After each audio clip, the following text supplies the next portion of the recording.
My jaw hit the floor the second I checked my security camera and saw Karen, the infamous HOA president, just sprawled out half naked in my private sauna like she'd booked herself into the Four Seasons. I mean, you can't make this stuff up. Towel, wine bottle, cucumbers on her eyes, humming along to my spa playlist like she owned the joint. And then, get this, she leans into her phone and whispers, "He'll never know." His place is basically community property. That's when I decided right then and there she needed a lesson in what private really means, preferably in a thick fog of skunk gas. Let me back up a bit. 3 weeks before the skunkening, I was minding my own business out on my back deck, watching the sun dip behind the trees, exactly the kind of peace I'd built this place to find. I'm not your run-of-the-mill homeowner. I'm a vet, bought my land on the raggedy edge of the HOA's reach, specifically to avoid this exact flavor of nonsense. Legally, my property's out of their grasp, got it notarized, certified, laminated, hell. I even had it tattooed on my calf one night for a laugh. All jokes aside, that sauna tucked behind my cedar row, I built it with my own 2 hands. It's my sanctuary. After years of wrangling PTSD, anxiety, and the everyday chaos of civilian life, that spot was my patch of peace. So when Karen started doing her little perimeter walk with a clipboard and binoculars, I just knew deep in my bones something idiotic was coming.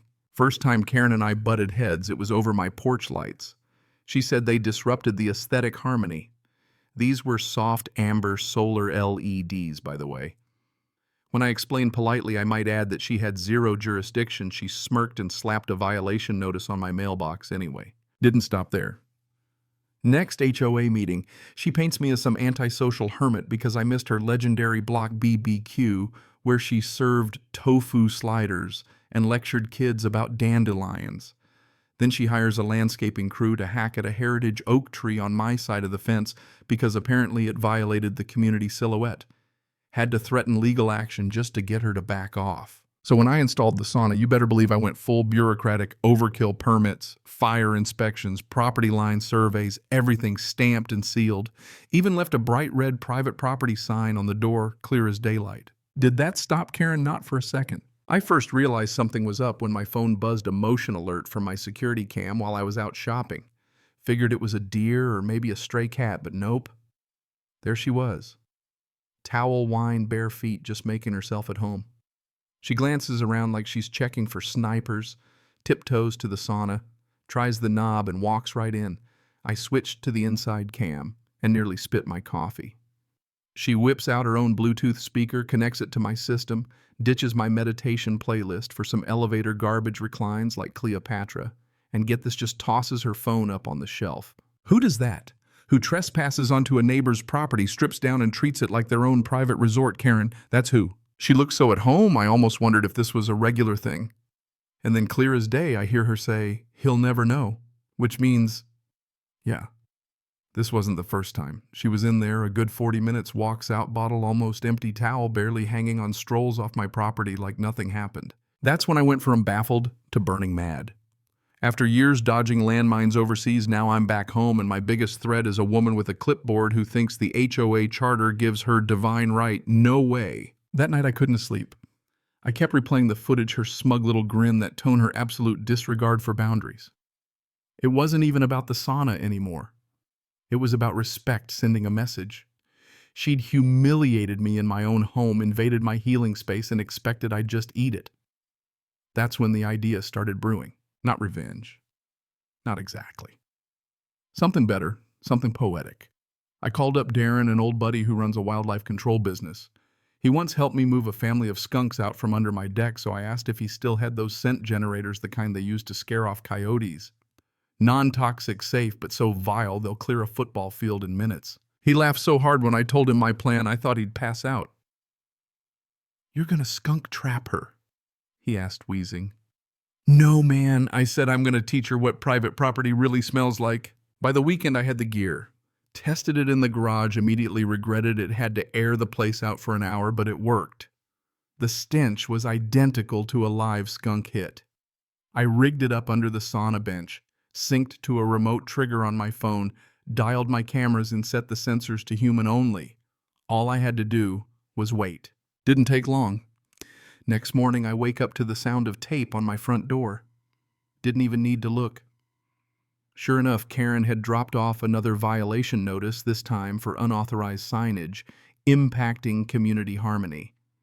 She'd attached a photo with a big red circle around my private property sign like she's head of forensics. I stood there barefoot, coffee in hand, staring at it. It was almost funny. Almost. Not only had she invaded my space, now she's trying to cite me for trying to keep her out. It was time for something a little more educational. See, the beauty of a trap is you don't force it. You just set it, bait it, and wait. That evening, I showed up to the HOA meeting for the first time in months. The clubhouse always smelled like wet carpet and regret. Karen sat at the front, smug as ever, surrounded by her little posse. I waited for new business, stood up, and said I had a personal concern. When Karen tried to shut me down, I held up my tablet and said I think everyone should see this. I played the footage, Karen clear as day, trespassing, unlocking my sauna, making herself at home. You could hear gasps. Someone even choked on their sparkling water. Karen started sputtering. That's taken out of context. I thought it was a shared amenity. I said, an amenity. You mean my legally excluded, registered, locked sauna behind a privacy fence? She tried to blame the lack of signage, but the board wasn't buying it. Old Harold, who's usually asleep by this point, piped up, "This is trespassing." Karen went red but wouldn't back down. The board said they'd look into it, but her credibility wobbled like her favorite plastic flamingo in a windstorm. Next day, I made sure the trap was perfect. Checked the diffuser, re-angled the inside camera, reinforced the lock, installed an auto-close on the door. All I needed was for her to come back. Sure enough, 2 days later, she's back. Towel, face mask, slippers, Bluetooth speaker, the works. She scans the yard like a raccoon in pearls, then slips into the sauna, sighs like she's in heaven, and cranks her playlist. She's got no idea what's coming. I wait for her to settle in. Then, with one little tap on my phone, the skunk scent releases. At first, she just wrinkles her nose, then looks confused, then horrified. She jumps up, starts pounding on the door. Trouble is with the humidity. It's sticking a bit. She's yelling, slipping on her towel, flailing around. Eventually, she blasts out of the sauna like she's been shot out of a cannon, screaming cucumber mask, running arms in the air, tearing across my lawn, barefoot and wild. She doesn't even grab her wine. The whole thing is caught from 3 angles. My neighbor across the street, watering his roses, catches the finish line sprint on his phone. Calls me later. "Bro, you owe me a drink. That was better than cable." Of course, Karen calls the cops. I hear the siren step outside to greet 2 officers. Karen's in the yard ranting about chemical weapons and personal injury. The officers ask for footage. I show them. They watch her sneak in, sit down, trigger the gas herself. One bites his lip to keep from laughing. The other just shakes his head. "Ma'am, this is private property. You're lucky it wasn't a real skunk." She storms off in a towel like a reality TV diva. That night I watched the footage again. Not out of spite, but because it was the first time in ages I'd laughed that hard. I didn't just get justice, I got closure. She brought it on herself. Word spreads, of course. By noon the next day, the video's in the neighborhood Facebook group, and by evening it's on TikTok as Steam Room Karen. There are memes. Someone auto-tuned her scream. I probably should have felt bad, but honestly, she had it coming. Then just when I thought it was over, a guy in a bad suit shows up at my door with a manila envelope. "Cease and desist. Letter from Karen's brother-in-law attorney at law." It's a masterpiece: chemical assault, emotional distress, defamation, demands for an apology, and for me to remove my sauna. I laughed so hard I nearly choked. I called my own lawyer, actual property and nuisance law expert. He took one look and said, if this was any more amateur, it'd come with crayons. We decided to wait and watch. Meanwhile, I compiled every bit of evidence, footage, violation notices, records. Turns out I wasn't alone. Harold, Susan, the family with the birthday balloons, they all had Karen horror stories. The deeper I dug, the worse it got. Citing folks for memorial wreaths, porch swings, even wind chimes. We called for a special HOA board meeting. Susan's banana bread and Harold's pot roast worked wonders. Everyone showed up hungry for change. Karen tried to open the meeting with a rant about misinformation, but we let her dig her own hole. When it was my turn, I just laid out the facts: trespassing, harassment, abuse of power. Played the video of her monologuing about community property. Other residents got up one by one and told their stories. By the end, even Karen's cronies looked shaken. The vote to remove her as president wasn't even close. Her replacement, Ray, retired firefighter local hero, once saved a raccoon using nothing but a rake and a box of Pop-Tarts. The room erupted. Karen, red-faced silent, hurled her clipboard and stormed out like a cartoon villain who finally realized the hero had recorded everything from the start. Nobody followed. Nobody cared. The rain was over. That night, I sat in my backyard tea and hand cool air on my skin, the sauna glowing quietly behind me. The quiet felt different later, and for the first time in weeks, I just breathed. Karen's not the type to go quietly. People like her, they fester and plot. But I was ready.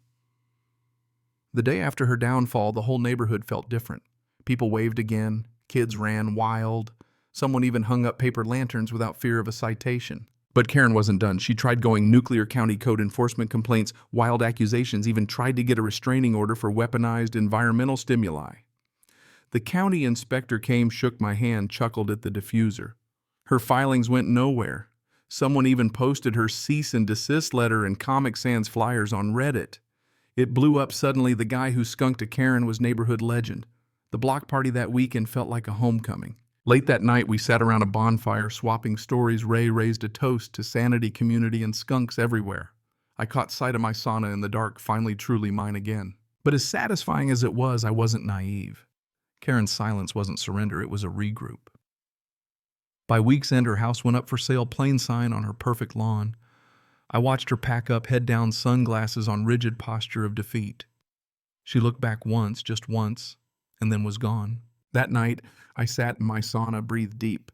No skunk, just cedar sweat and hard-won victory. The next morning, I hung a new sign on the door, hand-carved and painted bright red, "Trespassers will be skunked." Not just a warning, a story, a monument to the time I reclaimed my peace without ever raising my voice. The neighborhood changed after that. The HOA finally focused on real problems: drainage, sidewalks, community gardens. The violation slips stopped. Kids played louder, dogs barked longer, people lived freer. And I found what I'd been missing all along, not just quiet or space, but a sense that home meant something again. Not because of locks or laws or even skunk gas, but because it was respected. Funny thing about all this, I set out just wanting to be left alone. Never figured I'd start a neighborhood revolution. But that's what happens when people finally stand up, not with rage, but with a bit of creativity and a whole lot of patience. That, I think, is the real lesson. You can't force respect, but you can sure as hell defend your peace.